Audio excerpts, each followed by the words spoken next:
الحمد لله وكفى وسلام على عباده الذين اصطفى أما بعد فقد قال الله تبارك وتعالى في القرآن المجيد والفرقان الحميد فأعوذ بالله من الشيطان الرجيم بسم الله الرحمن الرحيم يا أيها الذين آمنوا اتقوا الله حق تقاته ولا تموتن إلا وأنتم مسلمون صدق اللہ العظیم۔ آغاز تیرے پاک نام سے کار ساز دو جہاں، آغاز تیرے پاک نام سے کار ساز دو جہاں، رحمت تیری سب سے سوا تو سب سے بڑھ کر مہربان۔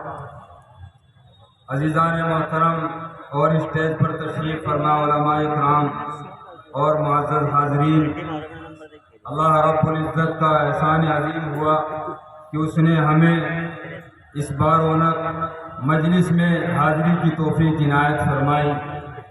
عزیزو، آج میرے نانا مرحوم رحمہ اللہ ہمارے درمیان نہیں ہیں، اللہ حضرت کو بری کے رحمت فرمائے، ان کے درجات کو بلند فرمائے۔ میرے عزیزو، جو بھی اس دنیا میں آیا ہے وہ جانے کے لیے آیا ہے، اور ہمیں بھی ایک دن یہ دنیا چھوڑنی ہے۔ تو عقل مند آدمی وہی ہے جو اس دنیا میں رہ کر کے اللہ نے ہمیں جس مقصد کے لیے اس دنیا میں بھیجا تھا اس مقصد میں لگ کر کے اپنی زندگی گزارے۔ ہم حضرت مولانا محمد حافظ صاحب کے شکر گزار ہیں کہ انہوں نے اتنی بابرکت مجلس منعقد کی، اور حضرت کرتے رہتے ہیں، بڑی ہی جد و جہد قوم کے لیے، ملت کے لیے ہر وقت پڑھتے رہتے ہیں۔ اللہ حضرت کا سایہ ہمارے سروں پر قادر قائم رکھے۔ عزیزو، ان مجلسوں میں آنا ہمارے لیے خیر کا باعث ہے، تو ہمیں چاہیے ان کی قدردانی کر کے اپنے اکابرین سے نصیحت حاصل کر کے ان پر عمل کر کے اپنی زندگی میں نکھار پیدا کرنا چاہیے۔ آج ہم جلسوں میں شریک ہوتے ہیں، لیکن جو ہم سنتے ہیں وہ صرف جلسے تک محدود رہ جاتا ہے۔ اس لیے میرے عزیزو، آپ اس دینی ماحول میں اپنے اکابرین سے جو نصیحت سنیں وہ عمل کرنے کی نیت سے سنیں، کیونکہ کوئی بھی ہنر، کوئی بھی فن، کوئی بھی علم تبھی فائدہ مند ہوتا ہے جب ہم سن کر کے یا سیکھ کر کے اس پر عمل پیرا ہوں۔ آج ہم سب کچھ جانتے ہوئے ہماری زندگی عمل سے خالی ہے۔ آج ہمارا نوجوان طرح طرح کے مسائل میں مبتلا، طرح طرح کی لفظوں میں ملوث ہے، اور ایک ہم ہیں، ہمیں اپنی ذمہ داری کا احساس نہیں ہے کہ ہماری نوجوان نسل کر کیا رہی ہے، ہمیں کوئی پرواہ نہیں ہے۔ آج ہماری نوجوان نسل نشے میں ملوث ہو کر اپنی جوانی کو برباد کر رہی ہے، اپنے گھروں کو برباد کر رہی ہے۔ تو میرے عزیزو، میری آپ سبھی سے ادباً گزارش ہے کہ اللہ نے آپ کو ذمہ داری دی ہے، ہر شخص اپنے گھر کا ذمہ دار ہے۔ ہر شخص اگر اپنے گھر کی ذمہ داری صحیح کر کے سنبھال لے، میرے عزیزو، یہ معاشرہ صحیح ہو سکتا ہے۔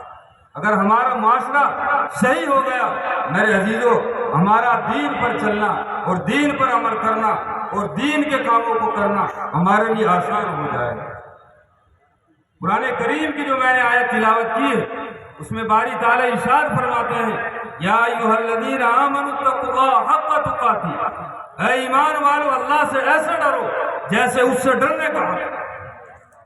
ہم کہیں بھی ہو، ہر جگہ اللہ رب العزت حاضر و ناظر ہے، ہر جگہ وہ ہمیں دیکھ رہا ہے۔ ان اللہ سمیع بصیر، اللہ سننے والے بھی ہیں، دیکھنے والے بھی ہیں۔ اس لیے میری جہاں تک بھی آواز پہنچ رہی ہو، میرے عزیزو، اللہ سے ڈر کر کے کام کرو، اللہ کو حاضر ناظر سمجھو۔ علامہ اقبال کا ایک شعر ہے کہ مٹ جائے گا گناہوں کا تصور ہی جہاں سے اقبال، مٹ جائے گا گناہوں کا تصور ہی جہاں سے اقبال، گر ہو جائے یقین کہ خدا دیکھ رہا ہے۔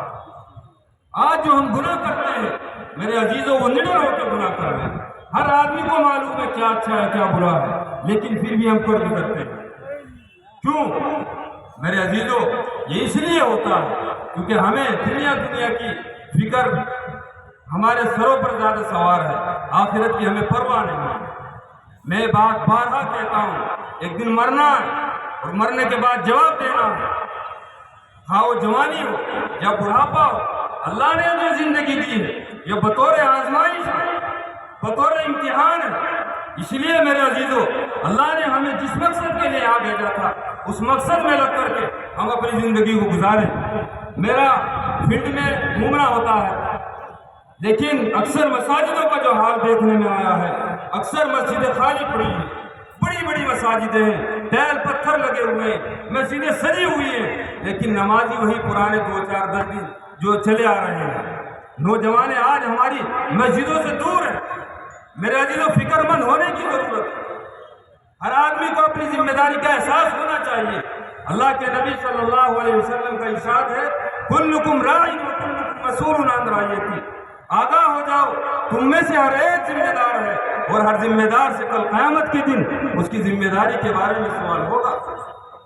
ایک آدمی گھر کا ذمہ دار ہے، ایک آدمی گاؤں بستی کا ذمہ دار ہے، ایک آدمی ضلع کا ذمہ دار ہے۔ مسلمانوں جس اعتبار کی ذمہ داری ہوگی، خدا کی قسم اسی کٹگھرے میں کھڑا کیا جائے گا۔ اس لیے آخرت کا فکر کریں۔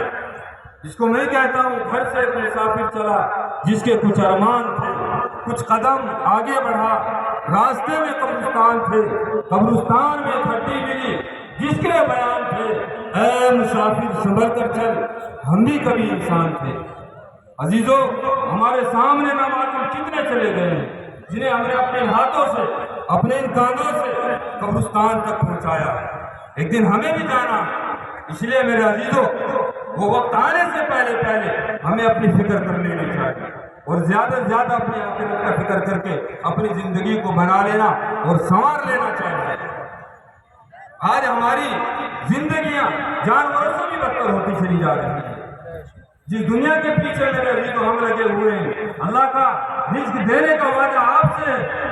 آپ کا کام جس مقصد کے لیے اللہ نے ہمیں یہاں بھیجا ہے، اس مقصد کے مل کر کے ہمیں اپنی زندگی کو گزارنا چاہیے۔ اللہ کے نبی صلی اللہ علیہ وسلم کا ارشاد ہے، الا خیر لن تموت حتی تستکمل رزقها۔ خبردار، تم میں سے کسی کو موت نہیں آئے گی یہاں تک کہ وہ اپنا ایک ایک دانہ نہ چنے۔ اس لیے میرے عزیزو، جو روزی اللہ نے آپ کے مقدر میں لکھ رکھی ہے وہ آپ کو مل کر ہی رہے گی۔ عقل مندی اور دانشوری اسی میں ہے کہ ہم اس دنیا میں رہ کر کے اللہ نے جس مقصد کے لیے ہمیں یہاں بھیجا ہے اس مقصد میں لگ کر کے اپنی زندگی گزارے، تاکہ ہمارا یہاں آنا کامیاب اور کارگر ہو جائے۔ میں شعر کے ساتھ اپنی بات ختم کرتا ہوں۔ وہ جو لٹ گئی تیری عظمتیں تیری غفلتوں کا فراج ہے، وہ جو لٹ گئی تیری عظمتیں تیری غفلتوں کا فراج ہے، جو تو جاگ جائے مسلمان آج بھی وہی تخت ہے وہی تاج ہے۔